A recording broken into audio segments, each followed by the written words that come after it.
यार स्वागत है आपका नवाचार डिजिटल समाचार पे। और जैसा कि आपको पता है कि 22 जनवरी को रामलला का प्राण प्रतिष्ठा का जो एक अनुष्ठान था, समारोह था, वो सफलतापूर्वक संपन्न हुआ। उसके बाद यहाँ काफ़ी संख्या में यहाँ पे रामलला के दर्शन करने आ रहे हैं और काफ़ी संख्या में लोग कर भी चुके हैं और आने वाले समय में और भी आएंगे। इस पूरे अनुष्ठान समारोह के दौरान देश भर से संत लोग आए थे और काफ़ी गणमान्य लोग आए थे। तो इस समय हम अयोध्या में ही हैं और इस समय हम जिनसे आपका हम एक वार्ता करने जा रहे हैं, हम उनसे कुछ चीज़ों को जानना चाह रहे हैं। तो हम अभी जहाँ पे आए हैं, हमारे साथ हैं श्री राम कृपा धाम ट्रस्ट हरिद्वार की संस्थापिका और परम अध्यक्षा परम पूजनीय साध्वी डॉक्टर विश्वेश्वरी देवी जी। हम उनसे जानेंगे कि ये जो प्राण प्रतिष्ठा का जो कल समारोह था, अनुष्ठान था, क्योंकि हर कोई इसको अपने अपने तरीके से देखता है, लेकिन जो कल का दिन था वो किस अक्षरों में हमारे आने वाले भविष्य में पीढ़ियों के लिए किस अक्षरों में लिखा जाएगा, वो किस प्रकार से देखती हैं। और एक चीज़ जो हमें देखने को मिली कि इस पूरे प्रकरण में या जो पूरा एक तारीख 22 जनवरी का जब ये तय हुआ, उसके बाद अगर आपने भी ध्यान दिया तो पूरे देश भर में जो युवाओं की जो इसमें एक जोश देखने को मिला, जो शायद मुझे लगता है कि मेरे जीवन काल में ऐसा जोश मैंने किसी और चीज़ों में शायद नहीं देखा होगा। तो किस प्रकार से वो देखती है कि आने वाला युवा क्या, अब हम लोग एक आध्यात्मिक अपने संस्कृति पे चल रहे हैं और आने वाले समय में युवाओं को और ऐसा क्या करना चाहिए कि वो इस परंपरा को बनाए रखें। साध्वी जी, आपका स्वागत हमारे नवाचार चैनल पे। जय श्री राम। सभी के लिए जय श्री राम जी। सबसे बड़ा जो कल का दिन था, आप उसको किस तरीके से देखती है और आने वाले समय में आप इसको कैसे, हमारे पास शब्द नहीं है कि हम इसे किस तरीके से देखेंगे, तो आप इसको किस तरीके से देखते हो और आने वाली पीढ़ियों के लिए ये जो कल का दिन है, जब हम उनको बताएंगे तो हम किस प्रकार से उनको बता सकते हैं। देखिए, सबसे बड़ी बात यह है, हमारा चिंतन यह है कि भारत की राजनीतिक राजधानी दिल्ली है, सभी जानते हैं। लेकिन जो ये 22 तारीख निकली है और इसके माध्यम से जो पूरे विश्व में एक नया उत्साह गया है, वो आज के समय में इसको ऐसे मान करके चलिए कि भारत की राजनीतिक राजधानी भले ही दिल्ली हो, पर अब से भारत की सांस्कृतिक राजधानी जो है वो अयोध्या है। और पूरे विश्व के मानस पटल पर इस समय अयोध्या छाया हुआ है। श्री राममय पूरा विश्व हुआ है। केवल भारत नहीं, पूरा विश्व इस समय राममय है। आप कोई न्यूज़ चैनल खोल कर देख लीजिए, आप कोई भी धार्मिक राजनीतिक कोई चैनल खोलेंगे, आपको केवल राम सुनाई देंगे, राम दिखाई देंगे। आप प्रत्येक जन से यदि आप पूछें, घर घर में आप जाकर के देखें, इस समय सब कुछ राममय है। तो सबसे बड़ी बात यह है कि 22 जनवरी का जो दिन है, ये एक ऐतिहासिक दिन है, जिसके लिए लोगों की आंखें तरस गई थी राम जी के जिस स्वरूप के दर्शन के लिए, जिस भावना से लोग इंतज़ार कर रहे थे, वो सदियों का आज जो इंतज़ार था वो पूर्ण हुआ है। तो निश्चित रूप से लोगों की आंखें छलक गई। हम उस समय वहाँ मौजूद थे जिस समय भगवान का जो प्राण प्रतिष्ठा का समारोह चल रहा था, और हमने ये देखा, हम खुद भी उसमें शामिल थे। 90% लोगों की आंखों से आंसू बरस रहे थे जो हमने वहाँ देखा। जिस समय प्रथम दर्शन हुआ और जिस समय स्क्रीन पर सबसे पहले रामलला का जो विग्रह का दर्शन आया, तो अद्भुत था वो क्षण। वो किसी शब्द के माध्यम से नहीं कहा जा सकता, वो केवल अनुभूति है। और हर आंख नम थी उस समय और केवल जय श्री राम का नारा था। तो ये एक सांस्कृतिक क्रांति है जिसको संभवतः कोई रोक नहीं सकता, और ये अंदर से ही प्रकट होती है, किसी के करने से भी संभव नहीं है। तो जो राम जिनको दबाया गया, जिनको कुचला गया, जिन पर गोलियां बरसाई गई कि राम को मानना लोग छोड़ दें, राम मंदिर को लोग छोड़ दें, तो उससे ये जो जन भावना थी, जो श्रद्धा थी, वो कई गुना और ज़्यादा बढ़ती चली गई। और कल वो पावन दिवस था जब लोगों की वो भावना आँखों से आंसुओं के रूप में बरस रही थी। वो आनंद शब्दों में नहीं कहा जा सकता। मैम, अब साध्वी जी अगर हम बात करें, जैसे कि मैंने कहा था कि इस पूरा माहौल तो देश में राममय था, हर कोई अपने तरीके से स्वागत करने के लिए प्रयास में था, आतुर था, लेकिन जो युवाओं की इस बार जो भागीदारी थी इस पूरे अनुष्ठान में, समारोह में, क्योंकि हम पूरे देश भर में एक ऐसा माहौल बन चुका था जिसमें कि हर जगह युवा इसमें बढ़ चढ़ के हिस्सा ले रहे थे। तो जो युवाओं का इस प्रकार से बढ़ चढ़ के हिस्सा लेना, ऐसे चीज़ों में आगे आना, इस किस चीज़ को दर्शाता है और पहले के मुकाबले और अभी के मुकाबले में आप इसको कितना अंतर देखती हैं?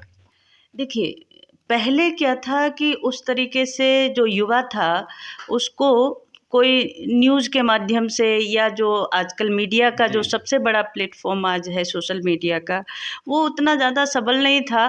तो युवा पीढ़ी जो थी वो केवल अपने चिंतन तक ही सीमित थी या उसे जो मिल रहा था, जो संगति उसकी थी उसी जी। तक सीमित थी। पर आज जो एक सोशल प्लेटफ़ॉर्म बना है, उसके माध्यम से आज का युवा बहुत आगे बढ़ चढ़ कर के धर्म से जुड़ा है, राम से जुड़ा है, राम मंदिर से जुड़ा है। आप जैसे मतलब हज़ारों पत्रकार लोग जो एक अपने-अपने तरीके से इस बात को पूरे विश्व धरातल पर, मानस पटल पर रख रहे हैं, सोशल मीडिया के माध्यम से, ये बड़ी बात है। और वो एक माध्यम ऐसा बन गया, हर हाथ में मोबाइल है, हर व्यक्ति फ़ेसबुक, यूट्यूब के माध्यम से किसी न किसी रूप से सोशल से जुड़ा हुआ है और युवा तो सबसे ज़्यादा जुड़े हैं। तो ये सबसे बड़ा माध्यम बन गया जिससे युवा इस चीज़ से और अच्छी तरीके से जुड़ा, उसने राम को समझा। और आज की युवा पीढ़ी यदि राम से जुड़ रही है जी। तो इसका सीधा सा मतलब ये है कि भारत का भविष्य बड़ा सुनहरा है और ये बहुत आगे तक ये हमारी जो राम की संस्कृति है वो घर घर में, जन जन में, और हमारे राम जी की जो सांस्कृतिक मानवीय मूल्यों की धरोहर है, इसको घर घर में जागृत करने के लिए ये युवा पीढ़ी जो आगे आ रही है, ये बहुत अच्छा संकेत है।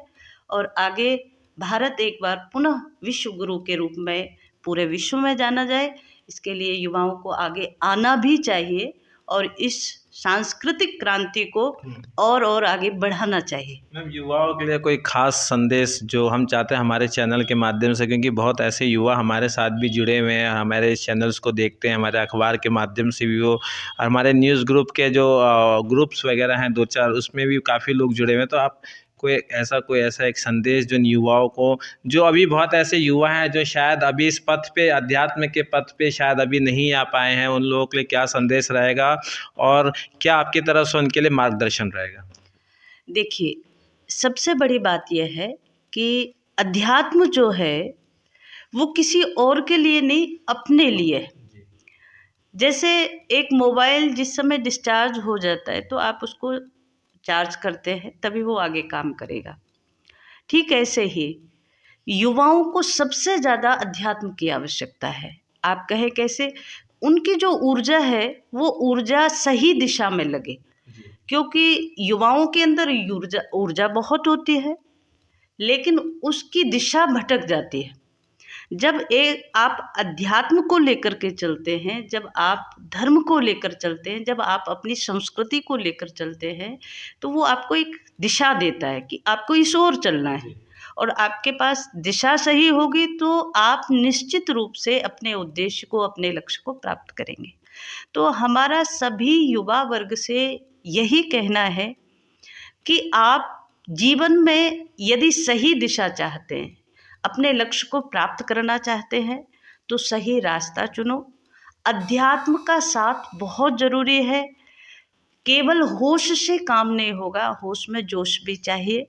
तो आपके चिंतन, आपके विचार, आपकी कार्यशैली, आपकी जो गति है, वो यदि धर्म से जुड़ी रहेगी, अपने संस्कारों से जुड़ी रहेगी, तो आप जितना आगे चलना चाहते हैं उससे कई गुना आगे आप बढ़ेंगे। और आपके साथ-साथ आपका परिवार, आपका समाज, आपका राष्ट्र भी आगे बढ़ेगा। तो बहुत सारे युवा आजकल कोई बाहरी पाश्चात्य विकृतियों में फँस जाते हैं, कोई नशाओं में फँस जाते हैं, कोई किसी रूप में अपना जीवन बर्बाद कर रहे हैं। तो उनसे कहना हमारा यही है, अपने संस्कारों को मत छोड़िए, अपने अध्यात्म के साथ, अपने संस्कार के साथ, अपनी मर्यादाओं के साथ यदि आप चलेंगे, तो आप ऊँचे से ऊँचे लक्ष्य को भी प्राप्त कर सकते हैं। तो अपने संस्कारों के साथ चलें। जी। और आपका अभी आप 20 22 तारीख में आई हैं। उससे पहले जो हरिद्वार में आपके आसपास का जो क्षेत्र, वो भी अपने आप में एक बहुत ही पावन क्षेत्र है, और आपके आश्रम में मुझे जाने का सौभाग्य भी मिल चुका है। तो वहाँ का जो माहौल था वो किस प्रकार से था, अपने ट्रस्ट के माध्यम से आप क्या लोगों को कहना चाहेंगी? क्योंकि बहुत ऐसे लोग हैं अभी भी शायद ना इस चीज़ को समझ नहीं पा रहे। युवाओं के लिए तो खैर बात हो गई, चीज़ें हो गई हैं। तो एक जो संदेश, जो एक लाइन में या 2 लाइन में जो संदेश जो हो सकता है, जो कि लोगों के समझ में ईज़िली आ जाए, ऐसा कोई संदेश आप दीजिए। देखिए, हमने जिस समय श्री धाम हरिद्वार में आश्रम निर्माण किया था, उस समय एक संकल्प लिया था कि जीवन में जितना हो सके सेवा करते रहो। सेवा मतलब जिसको आवश्यकता है, भूखे को भोजन की आवश्यकता है, उसको भोजन दीजिए। किसी ऐसे गरीब बच्चा है जिसको शिक्षा की आवश्यकता है, उसको शिक्षा दीजिए। कोई ऐसा है बीमार है, दुखी है, उसको इलाज की ज़रूरत है तो उसको इलाज दीजिए। तो सेवा मतलब केवल हाथों से सेवा नहीं, जिसको जहाँ जो भी आवश्यकता है उस रूप में सेवा हो। गऊ की सेवा हो, गरीब कोई बच्चा है उसको शिक्षा मिले, कोई गरीब बेटी है उसका विवाह में यदि कोई विघ्न हो रहा है, कोई अभाव आ रहा है, तो उस रूप में उसकी सेवा हो। तो सेवा के क्रम को हम आगे बढ़ाएं, क्योंकि सेवा से ही मानव ये जीवन जो है वो सेवा से ही पवित्र होता है, और सेवा से ही हमारा ये जीवन ऊंचा भी होता है। तो हम अपने जीवन के पवित्रता के लिए, अपने विचारों की पवित्रता के लिए और मानव जीवन को ऊंचा उठाने के लिए सेवा के पथ पर अवश्य चले। जिसको भी लगता है कि हमारे आसपास कोई भी ऐसी चीज़ है जहाँ हमारी आवश्यकता है, वहाँ उसको आगे बढ़ कर के सेवा कर्म में ज़रूर लगना चाहिए। गाय हमारे यहाँ सनातन में 33 कोटि देवताओं की माँ कही गई है। गौ माता की सेवा जितनी हो जाए, और जहाँ भी हमें समाज में लगता है कि आवश्यकता है, वहाँ अवश्य आगे बढ़ कर के हमें एक दूसरे का हाथ थामना चाहिए, और सामंजस्य के साथ, प्रेम के साथ हम इस समाज को आगे बढ़ाएं। यही हमारा सभी लोगों से कहना है। जी, बहुत-बहुत धन्यवाद। आज आपने हमें इतना कीमती समय दिया कि आपने जो आज बातें कही हैं, जो हमारे साथ लोग जुड़े हुए हैं, इस वीडियो के माध्यम से आपके संदेश काफ़ी लोगों तक जाएँगे, और उम्मीद करते हैं कि शायद वो लोग भी जो आपने मार्गदर्शन दिया है, वो मार्गदर्शन में आएँगे, और काफ़ी कुछ आने वाले समय में और बेहतर होगा। इसलिए हम अपनी टीम की तरफ से आपको बहुत-बहुत धन्यवाद देना चाहेंगे साध्वी जी। तो आज इन्होंने समय दिया और हमने बहुत चीज़ें जानी। इसी प्रकार से हम आने वाले समय में और भी चीज़ें जानेंगे, समझेंगे किस प्रकार से हम और आगे बढ़ना चाहिए और क्या करना चाहिए। फिलहाल आज के लिए इतना ही, फिर मिलेंगे नए वीडियो के साथ। नमस्कार, जय हिंद, जय श्री राम।